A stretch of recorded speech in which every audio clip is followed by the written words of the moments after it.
காரண அணுவையினில் காரியம் அவயவத்தால் கண்டனம் கடாதி. இந்த பானைகள் சரி செய்யலாம் சொன்னாங்கல்ல, இதையே வச்சு மற்றவரோடும் பொருத்தி பாருங்க தான் சொல்றோம். அதே பானை, அதே மண், அதே சக்கரம் தண்டு, அதே குலாலரை வச்சுக்கிடாதீங்க. இந்த காலத்திற்கும் அல்லது நம்முடைய அப்ளிகேஷன் ஆஃப் நாலேஜ், நம்முடைய அறிவை எப்படி செயல்படுத்தி பார்க்கலாம், ஏதோடு பொருத்தி பார்க்கலாம் என்பதை நாம் செய்து பார்க்க வேண்டும். ஆசிரியன் ஒரு உதாரணத்தை சொன்னா ஆசிரியனே 100 உதாரணம் சொல்லணும்னு அவசியம் இல்லை. நானும் அதில் ஈடுபாட்டோடு செய்ய இப்படி சிந்தித்து பார்க்கலாமே, இப்படி கூட சொல்லலாங்களா ஐயா, தவறு இருந்தால் திருத்திக் கொள்ளலாம், அதில் ஒன்றும் தப்பே இல்லை. தவறு இருந்தால் திருத்திக் கொள்ளலாம். எல்லாருமே உழுந்து எழுந்திரிச்சவங்க தான். யாருமே குழந்தையில எழுந்திரிச்ச உடனே டக்குன்னு நடந்து வந்து நான் காரில் வந்து பறந்துக்கிட்டு வரல. யாரும் டொயோட்டா கார்லேயோ ஸ்கார்பியோ கார்லேயோ வந்து நிற்கல. காரியம் அவயவத்தால் கண்டனம் கடாதி போல காரிய உருவமெல்லாம் அழிதரும் காரணத்தால். ஆகவே அழியக்கூடிய காரிய உறுப்பில் மாயை, காரிய உறுப்பு இல்லாதது மாயை தரும் என கருதியாயே. ஆகவே இந்த மாயை தான் இதனை தோற்றுகிறது. உலகமே மாயம் சொல்றோம். அங்க அந்த பொருளை வேற வகையான எடுத்துக்கிறோம். உலகே மாயன்னு வேற என்னமோ சொல்லிட்டு போறோம். நாம் பொய் என்ற பொருளே மாயை தப்பாக நினைக்கிறோம். மாயை பொய் அல்ல. நல்லா ஞாபகம் வச்சுங்க. நம்ம சித்தாந்தப்படி மாயை இருக்கிற பொருள், அது உள் பொருளை தவிர இல் பொருள் அல்ல. ஆனா அவன் பண்ண உலகே மாயம் வாழ்வே மாயம்னு சொல்றது அது இல் பொருள். ஏன்னா சமயத்தில் நமக்கு இந்த குழப்பம் வரும். தேவதாசில் எப்படி பாடினானே, என்னத்துக்கு பாடினான்னு கேட்டுக்கிட்டு. காரியம் என்பது என்னை கேள்வி கேட்டு பதில் சொல்ற மாதிரியே சொல்றாரு. இதே மாதிரிதான் நம்ம திருக்கலிட்டுப்படி எல்லாம் பார்க்கலாம். மாணவனே மாணவனின் கூப்பிட்டு சொல்லுவாரு. காரியம் அவயவத்தால் கண்டனம், அவயவம் அவயவத்தை உடையது அவயவிம்பாங்க. உறுப்புகள் உறுப்பி, அது மாதிரி கடாதி போல காரிய உருவமெல்லாம் அழிதரும் காரணத்தால். காரிய உறுப்புகள் மாயை தரும் என கருதினாயே. காரணமாகிய அணுவை காரியம் என்பது பொருந்தாது. எந்த காரணத்திலும் மண்ணாகிய காரணத்தில் இருந்து தோன்றும் காரியம் குடம் முதல் என போல பல்வேறு வகைத்த அவயம் உடையமையால் அணுக்கள் காரியமாகும். இதை குறித்து பின்னாலே நாம் சொல்ல போகிறோம். இன்னும் நிறைய இதை பற்றி சிந்திக்கிறோம். அப்போ ஆன்மா காரியம் தோன்றி அழியும் என்று கூறலாமேனா ஆன்மாவுக்கு அழிவில்லை தான் இந்த ஏகான்மவாதத்தால் வர்ற குழப்பம்னு சொன்னேன். நம்முடைய உயிர் பதியை போல பசு பாசம் அனாதி. நமக்கு மூலத்தை சொல்லிட்டாரு திருமூலர். உயிர் எப்போது இறைவன் எப்போது எப்பாறு இருக்கிறானோ அது போல நமக்கு பசுவும் உண்டு, பாசமும் உண்டு. செயல்படாம மாட்டை பிடிச்சி கட்டி போட்டிருந்தா அது ஒடுங்கி பேசாம இருக்கும். கைத்தை ஊற்றி விட்டீங்கன்னா அது எங்கேயாவது தெருவில் நிற்கும். இப்பெல்லாம் மாடெல்லாம் பிளாஸ்டிக் தாளை திங்கிறதுக்கு குப்பை தொட்டியா நின்றுட்டு இருக்கு. அது மாதிரி இப்போ நம்ம அழைக்கிறோம். அதே ஒப்புமை வச்சு பாருங்க. ஒரு காலத்தில் பெற்றோர்களுக்கு கட்டுப்பட்டு மற்றவர்களுக்கு கட்டுப்பட்டு ஆசிரியர்களுக்கு கட்டுப்பட்டு வாழ்ந்த காலம் உண்டு. அப்போ பசுக்கள் என்ன செய்துன்னா இங்கே வாய்க்கால் மேய்ஞ்சிது, வைக்கல தின்னுச்சு, புல்லுக்கட்டை அறுத்து கொண்டு போட்டால் தின்னுச்சு. இன்னைக்கு எப்படி நம்ம கட்டுப்படாமல் தெருவா தெரியணுமோ அது போல மாடு குப்பை தொட்டியில் போய் இப்போ சமீபத்தில் ஒரு மாட்டினுடைய வயிற்றில் அறுவை செய்து 15 கிலோ இருக்க பிளாஸ்டிக் பேப்பர் எடுத்து வரலாம். அப்போ எவ்வளோ பேப்பர் தின்னு 15 கிலோ என்ன சின்ன விஷயமா? இந்த உவமையை வச்சு பாருங்க. நாம எப்படி கட்டுப்பாடு இல்லாமல் இருக்கும், விலங்குகளும் கட்டுப்பாடு இல்லை. இந்த கட்டுப்பாடு இல்லாதனால எங்க கொண்டு போய் சேர்க்கும், அது ஒரு பெரிய எண்ணம். இதெல்லாம் நினைச்சு பார்க்கும்போது தான் ஓரளவாவது நாம் நாளைக்கே எல்லாரும் சித்தாந்தி ஆகிட வேண்டியில்லை. ஓரளவாவது கடவுள் உண்டு, அதுக்கு ஒரு கட்டுப்பட்டு நடக்கணும். நம்ம மனச்சான்றுக்கு கட்டுப்பட்டு நடக்கணும். முடிஞ்ச வரைக்கும் நம்மளால கெட்டது செய்யாமல் இருக்கலாம். நல்லது செய்தல் ஆற்றீராயினா அல்லது செய்தல் ஓம்புங்க அதுதான் எல்லாரும் ஓப்பது அன்றியும் நல்லாற்று போடும் நெறியுமாறு அது அப்படின்னு புறம் சொல்லும். நம்மளால கெட்டதை செய்ய வேண்டாம், நல்லது செய்ய முடியாத இருக்கலாம். ஆனால் யாருக்கும் நம்ம துன்பம் செய்ய வேண்டாம். அவ்வாறு என் ஆன்மா காரியம் என்ன தோண்டி அழிக்கின்றனவே. ஆன்மா தோண்டி அழியல நல்லா ஞாபகம் வச்சுங்க. ஒடுங்கித்தான் போய் நிற்கிறது. திரும்ப அதை ஏவி விடுகிறார். நீ இழைப்பாருனது போதும், உனக்கு இன்னும் பாக்கி இருக்கு, நீ போயிட்டு வாங்குறாரு. ஒருத்தர் நல்லா களைச்சு போய் வந்திருக்கான், ஒரு பந்தல்ல ஒரு வீட்டுல உட்காந்துருக்கான், ஒரு தண்ணி குடிக்கிறான், ஒரு மோரை குடிக்கிறான், அடுத்தது அவன் வேலை கிளம்பிடுறான் இல்லைங்களா? அங்கேயே இந்த வீட்டுல படுத்துறது இல்லை. அது மாதிரி ஆன்மா அனுபவிக்க வேண்டியதெல்லாம் இந்த உயிரை அனுபவிக்க வேண்டியது முடிச்சதான் அந்த பக்குவத்தை கொண்டு வரும்போது தான் இறைவன் ஒடுக்குகிறான், தன்னுள் ஒடுக்குகிறான். அப்பதான் அது அந்த பாதத்தில் வந்து ஒடுங்குகிறது. இறைவன் திருவடியை பண்டிதமணி என்ன சொல்வாரு, அதுதான் இறைவி. அதுதான் ஐயா காலையில் சொன்னாங்க. அரணது சக்தியாகும், அருள் அரணது சக்தியாகும். சித்தியாரில் பின்னால் வருகிறது. தெரியுங்களா? இந்த அருள் அருள் அருள் நிற்கிறது, அருள் அருள்னு சொல்றதெல்லாம் அதுதான் சக்தி இயக்கம். இந்த உடலே தாங்கி நிற்கிறது கால் தான் சொன்னாங்க. ஆகவே அந்த தாங்கி நிற்கிற அருள் இறைவனது பாதமாக வர்ணிக்கப்படுகிறது. அவர் பண்டிதமணி கதிர்மணி விளக்கத்தில் எழுதுவார். இது நாம் சாதாரண நூல்கள் எல்லாம் படிக்கிறது இல்லை, அதுக்கெல்லாம் மறுபதிப்புகள் இல்லை. அதுதான் நம்முடைய மோசமான ஊழ். காரிய உறுப்பில் மாயை தரும் என கருதிடாது. இதெல்லாம் நமக்கு மாயையால் விளைவன எவை, அணுக்களால் விளைவன எவை என்பதெல்லாம் தெளிவுபடுத்துகிறார் இந்த நூற்பால. நல்ல ஞாபகம் வச்சுங்க. அதே காரணமாகிய அணுவை காரியம் என்பது ஓரளவும் பொருந்தாது. மண்ணாகிய காரணத்திலிருந்து தோன்றும் காரியமாகிய குடம் முதலியன போல பல்வேறு வகைத்தாகிய அவயவம் உடைமையால் அவயவம் உறுப்பு அணுக்கள் காரியமாகும். அந்த காரணம் பிரியா இருந்துச்சுன்னா காரியம் உடஞ்சு போகும். தூக்கி போட்டீங்கன்னா பானை உடஞ்சு போகுது. அப்புறம் காரியம் எங்க குடம் எங்க குடங்கன்னு கேட்க முடியுமா? காரியம் எங்கன்னு கேட்க முடியுமா? இதை நாம் இன்னும் பின்னால் இருக்கிற சில பாடல்கள்ல பார்க்கலாம். இது எந்த காரணம் என்பது ஒன்றாய் தோன்றிய அழிவின்றி நிலை பெற்றிருக்கும் என்பது சிலர் சொன்னாலும், காரியம் என்பது அதனுடைய விளைவாக இருந்தாலும் இவைகள் நிலைவேறு உடையன அல்ல. மாயை முதற் காரணம் இதுதான் சொல்றாங்க. காலையில சிவஞான போதத்திலே தான் சொல்றாங்க. சிவஞான போதத்தினுடைய விளக்கம் தான் சித்தியார். நல்லா ஞாபகம் வச்சுங்க. மாயை முதற் காரணம். இந்த பாட்டோட நான் நிப்பாட்டிக்குவேன். பொருளை அடுத்த வகுப்புல பார்ப்போம். நீ இந்த பாட்டை 2 முறை படிக்கிறேன் பாருங்க. தோற்றமும் நிலையும் ஈரும், பிறப்பு இறப்பு எல்லாமே, வாழ்வு இறப்பு, ஆக்கல் அழித்தல் அழித்தல், ஆக்கல் காத்தல் அழித்தல், படைத்தல் காத்தல் கரத்தல், எந்த சொல்லால வேணாலும் சொல்லுங்க. மாயையின் தொழிலதென்று சாற்றிடும் உலகம், இதெல்லாம் மாயா உலகம்னு சொல்றவங்களுக்கு அப்படி சொல்லலாம். வித்து சாகாதி அணுக்களாக, சாகாதி அணுக்கள்லாம் சாகாத அணுக்கள் இல்லை. சாகம்னா புல் பூண்டு எல்லாம் வருது இல்லை.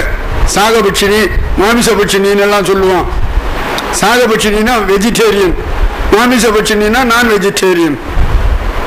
தெரியுங்களா? நீங்க சாகம்னா தாவரங்களை குறிப்பிடுகிற ஒரு சொல். உடனே சாகிறது சாவாதுன்னு பார்த்துக்கிடாதீங்க. ஏன்னா சொல்லுக்கு அந்த இடத்துல என்ன பொருள் பார்க்கணும். லெக்சிக்கல் மீனிங் ஒன்றா இருக்கும், கண்டெக்சுவல் மீனிங் ஒன்றா இருக்குன்னு காலையில் சொல்லிட்டு இருந்தாங்க இல்லைங்களா? ஒரு சொல்லுக்கு சாதாரண சாகிறதுன்னு என்ன, செத்து போச்சுன்னு சொல்லுவோம். ஆனால் சாகங்கிறது சாகம் ஜாகிரி சாகாடு அப்படின்னு சொல்லி நிகண்டில் வரும். இதெல்லாம் மரத்தை குறிப்பன என்று சொல்லுவார்.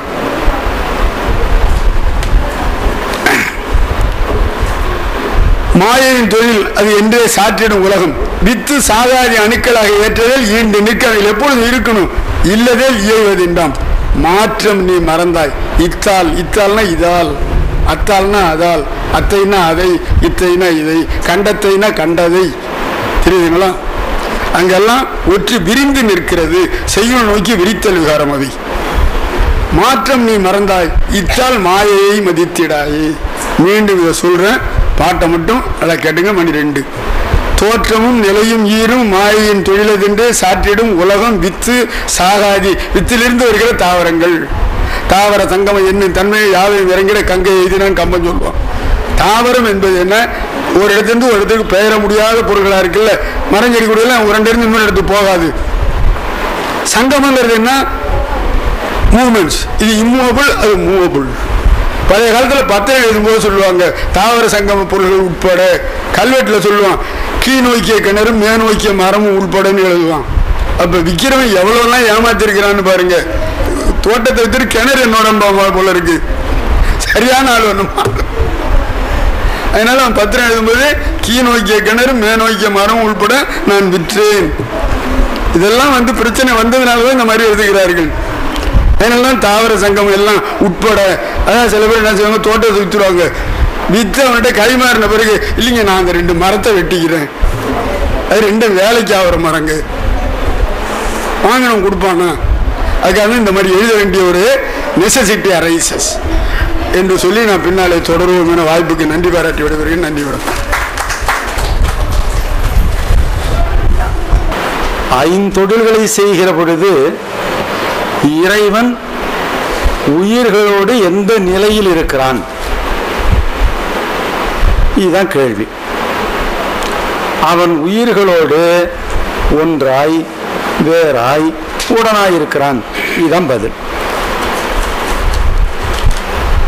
இது பல வகையில் பயன்படக்கூடிய ஒரு அதிகரணம். ரிக்வேதத்தில் ஏகம் அத்வைதம்னு வருதுங்க. இந்த 2 சொற்களை வச்சு தான் இந்தியாவில் இத்தனை மதங்கள் இருக்கு. இந்த 2 சொற்களுக்கு ஒவ்வொருத்தங்களும் பாஷ்யம் எழுதினாங்க.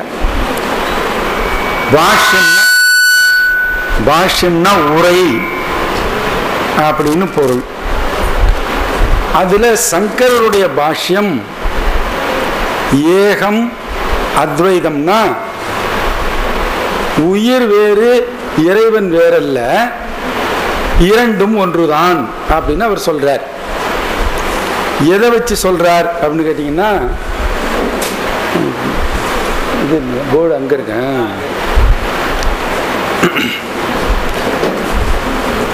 அழிச்சிட்டு நீங்களே எழுதுங்க.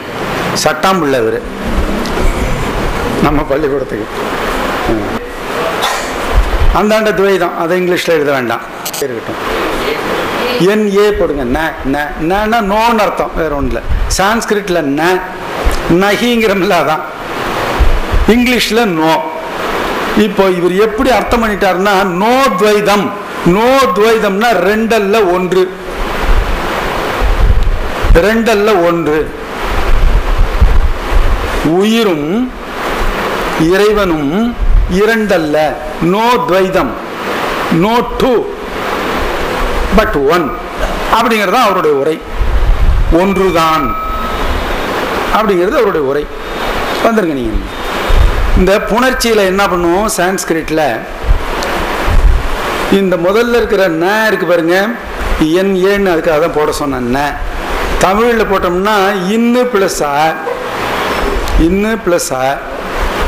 அதுல இன்னு பிளஸ் ந பிளஸ் துவைதம் புணர்கின்ற பொழுது அந்த மெய்யெழுத்து போயிடும், இன்னு போயிடும், ஆ மட்டும் இருக்கும்.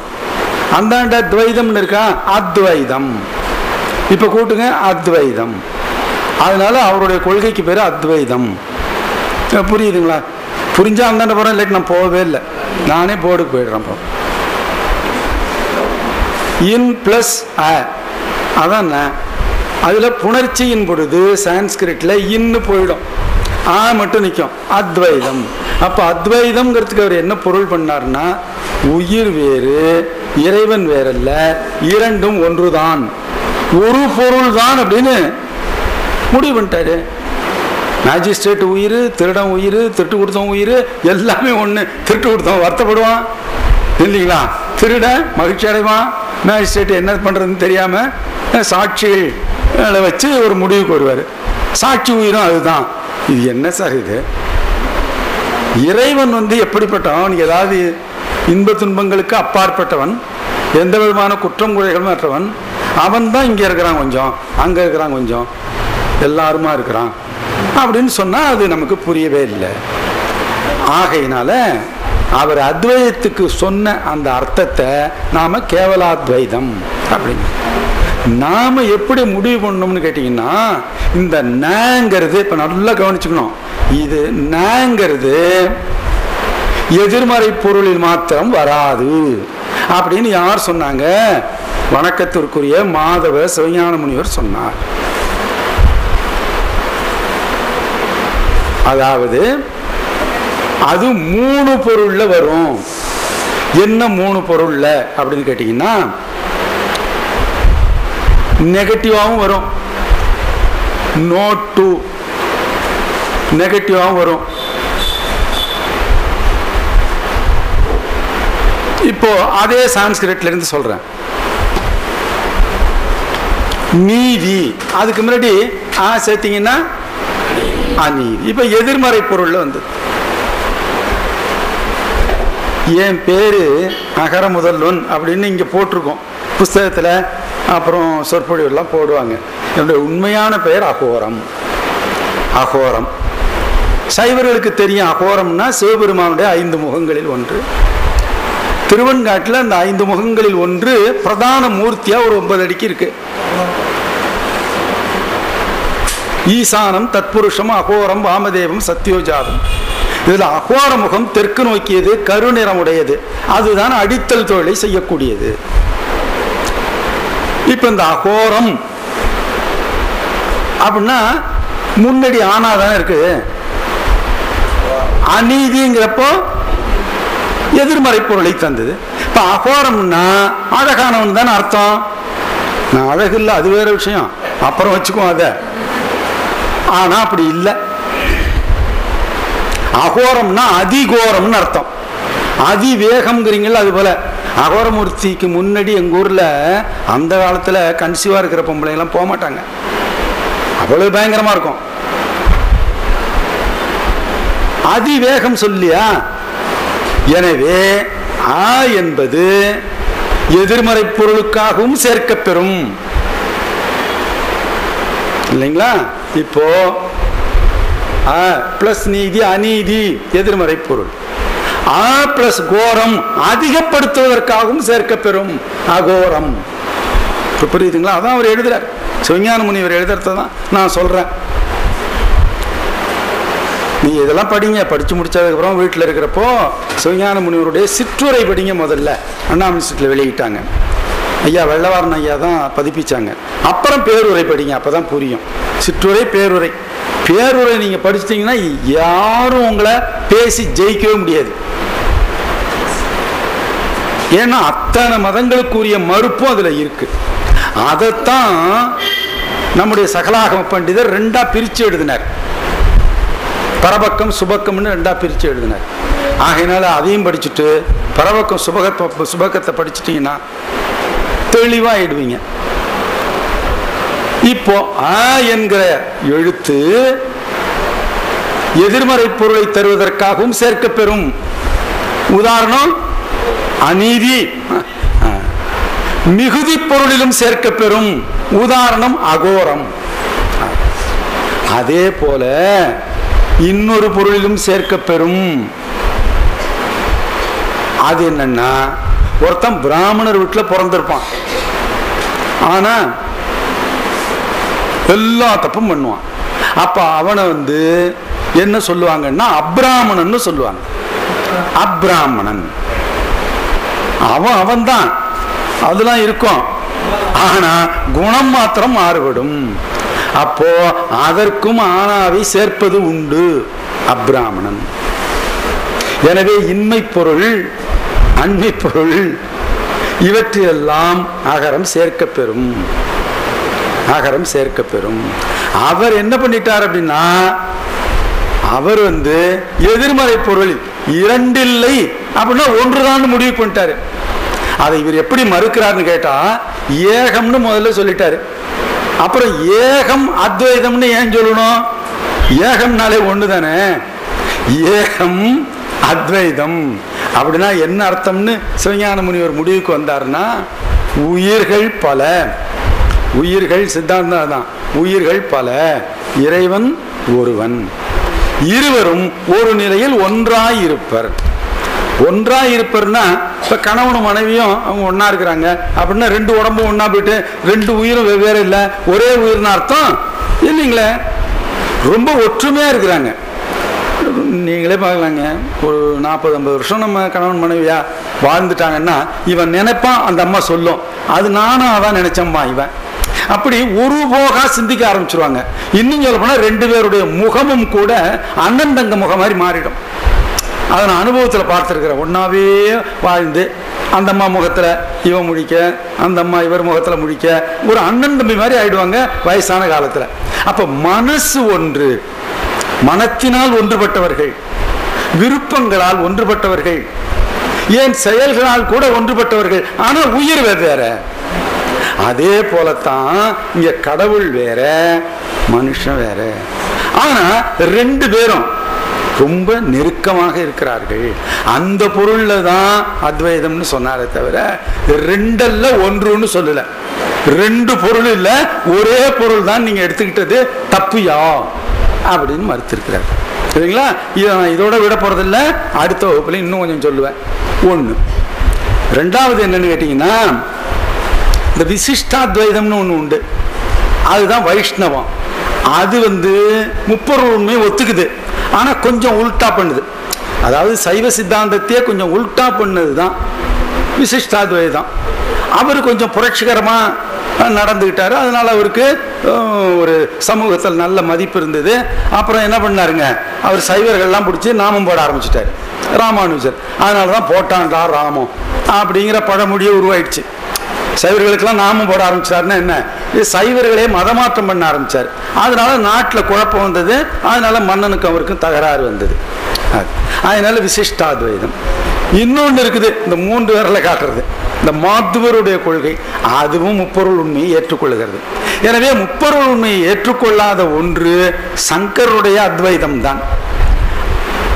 ஆனால் அது அறிவுக்கு புறம்பாக இருக்கின்றது, அதை ஏற்றுக்கொள்ள முடியவில்லை. சரி, எனவே இந்த முதல் அதிகரணத்தினால் நாம் சங்கரருடைய கொள்கையை மறுத்தோம்.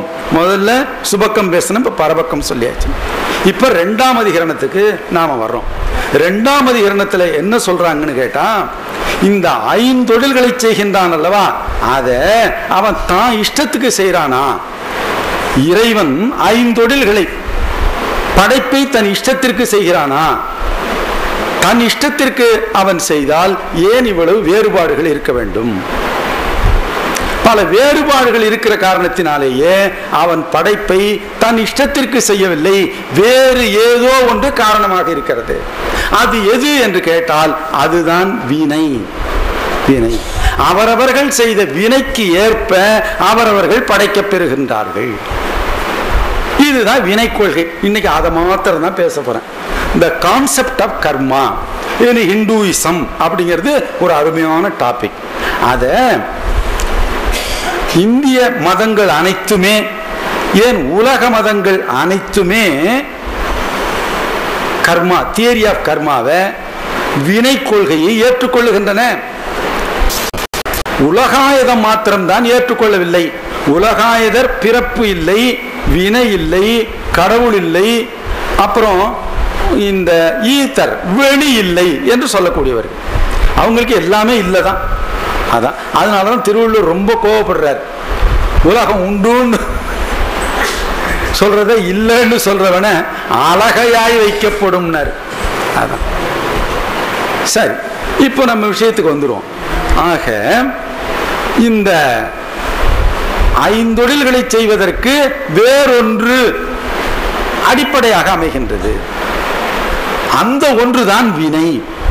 இத கடவுளே இல்லை என்று சொல்லக்கூடிய சமணமும் ஏற்றுக்கொள்கிறது, பௌத்தமும் ஏற்றுக்கொள்கிறது.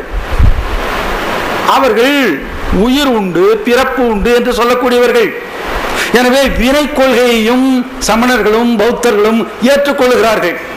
ஆனால் அவர்கள் கடவுளை ஏற்றுக்கொள்வதில்லை.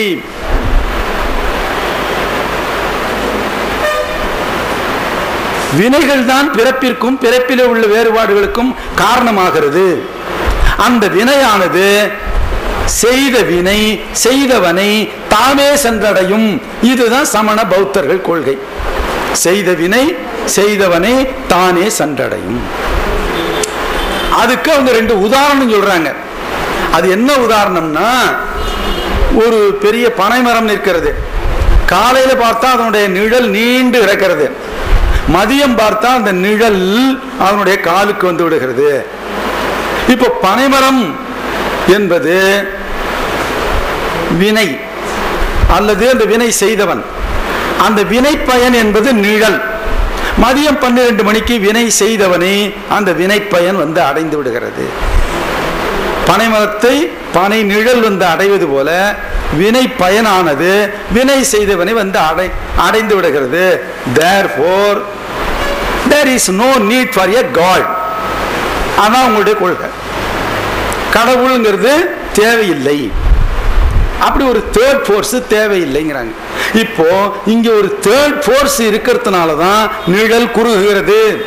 அது உலகம் சுற்றுவதாக இருக்கட்டும் அல்லது சூரியன் சுற்றுவதாக இருக்கட்டும், சூரியன்கிற ஒரு தேர்ட் ஃபோர்ஸ் இருக்கிறதுனால தானே நிழல் உண்டாகிறது. ஆகினால ஒரு தேர்ட் ஃபோர்ஸ் தான் நிழலை நீட்டியும் வைக்கிறது, குறுக்கியும் கொண்டு வருகிறது. எனவே தேர்ட் ஃபோர்ஸ் தேவை என்பது நம்முடைய வாதம். ஒன்று. ரெண்டாவது அவங்க என்ன சொல்றாங்க, இந்த வினை இருக்கிறதே இது ஆட்டுக்குட்டியை போல, ஒரு கிடையில் கொண்டு போய் ஆட்டுக்குட்டியை விட்டால் அது தன்னுடைய தாய் ஆட்டை தேடி சென்று விடும் என்று சொல்லுகிறார்கள்.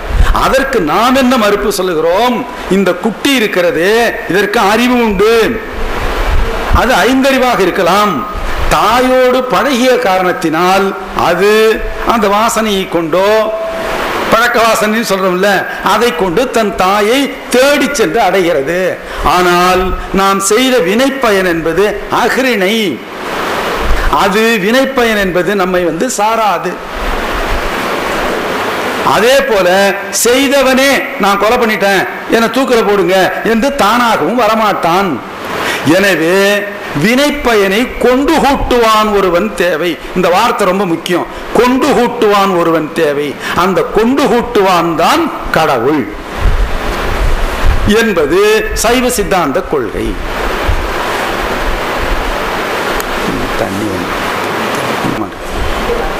அவன் செய்த வினை என்பது அவன் எழுதிய தேர்வு தாள். பேசுகிறான். இதை கேட்டு அவள் மயங்கி வீழ்ந்து விடுகிறாள். உடனே அவர்களுடைய குலதெய்வம் மணிமேகலா தெய்வம் அவளை மணிவல்லவம் என்கிற தீவிற்கு எடுத்து செல்லுகின்றது. அங்கே அவள் மயக்கம் தெளிகிறாள். அப்பொழுதுதான் மணிமேகலா தெய்வத்தை பார்த்து கேட்கிறாள், அவன் என்னை மிக கேவலமாக திட்டினான், வருணக்காப்பிரல் பொருள் விளையாட்டு என்றெல்லாம் என்னை கேவலமாக திட்டினான். அப்படியெல்லாம் திட்டிய பின்னாலும் கூட அப்புதுவோன் பின்னை போனதன் நெஞ்சம் இதுவோ அன்னாய் காமத்து இயற்கை. அப்படி என்னை திட்டியும் கூட என்னுடைய உள் மனம் அவனை காதலிக்கிறதே, இதுதான் காதலின் இயற்கையோ என்று கேட்கிறாள். அப்பொழுதுதான் மணிமேகலா தெய்வம் சொல்லும், ஆமாம், முற்பிறவியிலே நீயும் அவனும் கணவனும் மனைவியுமாக வாழ்ந்தவர்கள். அந்த சொந்தம் எப்போதும் தொடர்கதைதான், அதுதான் இப்பொழுது தொடர்கிறது. அப்படித்தான் உலகியல் நடக்கிறது. இப்ப கூட நீங்க பாருங்க, அன்று கூட நான் சொன்னேன், இப்பொழுது மனைவிமாராக இருக்கக்கூடியவர்கள் எல்லாம் அடுத்த பிறவிலே கணவன்மாராக பிறப்பீர்கள். உங்களுடைய கணவன்மாரெல்லாம் உங்களுக்கு மனைவியாக வாய்ப்பார்கள். இந்த ஜென்மத்தில் நீங்க அவங்க ஏதாவது உங்களை கொடுமைப்படுத்தி இருந்தா பழிக்கு பழி நீங்க அப்ப வாங்கிடலாம். அது ஒரு பக்கம் இருக்க. எனவே உயிர்கள் அச்சுமாறி பிறக்கும், ஆனால் கணவன் மனைவி என்கிற பந்தம் தொடரும் என்பது வரையிலே அந்த பௌத்த சமய நூல் ஏற்றுக்கொள்கிறது. அப்புறம் தான் கேட்கிறா, இதுக்கு மேல என்ன ஆகும்னு கேட்கிறா. உதயகுமாரன் சாக போறது மணிமேகலா தெய்வுக்கு தெரியும். அது தெய்வ ரகசியம் சொல்லக்கூடாதுன்னு சொல்லிடுது. சொல்லிட்டா காப்பியத்தை அப்புறம் படிக்க மாட்டோம். முடிவு தெரிஞ்சுட்டா துப்பறிங்க அதை படிக்க முடியுமா? ஆகையினால பிறப்பு, உயிர் உண்மை, வினை கொள்கை இவற்றையெல்லாம் சமணரும் பௌத்தரும் ஏற்றுக்கொள்ளுகிறார்கள். நீங்க பெருங்கதை போன்றவற்றை எல்லாம் படிச்சீங்கன்னா இதை விட சுவையான கதை வினையை காட்ட. ஆபுத்திரன் யாருங்க? ஆபுத்திரன் ஒருத்தன் வருவான். மூட்டையாக, மூட்டை என்பதற்கு சமஸ்கிருதத்தில் சஞ்சிதம் என்று சொல்லப்பெறும். எனவே நம்முடைய பழவினையெல்லாம் ஓரிடத்தில் குவித்து வைக்கப்படுகிறது, அதுதான் சஞ்சிதம். நாம வாழ போற காலம் ஒரு 120 ஆண்டுகள் தான். இந்த 120 ஆண்டுகள்ல நாம அத்தனை பிறவியிலும் செய்த நன்மை தீமைகளை எல்லாம் அனுபவிங்கன்னு சொன்னா ஒரு பிறவியில அனுபவிக்க முடியாது. ஆகையினால இறைவன் என்ன பண்றான், அந்த கணக்க துல்லியமா போடுறான். அதுல முதிர்ந்த வினை இருக்கிறது அல்லவா. இப்ப நீங்களே பிக்ஸட் டெபாசிட்ல போடுறீங்க பணத்தை, ஒவ்வொரு முறையும் என்னங்க லட்சமா போட்டுக்கிட்டே வரீங்க. 3 ஆண்டுகளுக்கு போடுறீங்க. 1 லட்சம் போட்டு 2 வருஷம் ஆச்சு, 1 லட்சம் போட்டு 1 வருஷம் தான் ஆச்சு, 1 லட்சம் போட்டு 3 வருஷம் ஆயிடுச்சு. அப்ப நீங்க என்ன பண்ணுவீங்க, அது மெச்சூர் ஆயிடுச்சு அப்படின்னு சொல்லி அந்த பணத்தை எடுத்துக்கிறீங்க. அதே போல இந்த மெச்சூர்டு கர்மா இருக்கு பாருங்க, பழுத்த கர்மாக்கள், அதை தான் அனுபவத்திற்கு விடுகிறான். பழுத்த கர்மாவுக்கு பேரு ஊழ்த்த கர்மா. ஊன்னா ஊழ்த்த கர்மா என்று பெயர். அதற்கு பெயர் தான் ஊழ். அதற்கு பெயர் தான் ஊழ். அதற்கு பிராரப்த கர்மா என்று பெயர். அந்த பிராரப்த கர்மாவை ஒருவன் அனுபவித்தே ஆக வேண்டும். ஏன்னா இந்த ஜென்மத்துல நீ அனுபவி என்று அள்ளி போட்டது.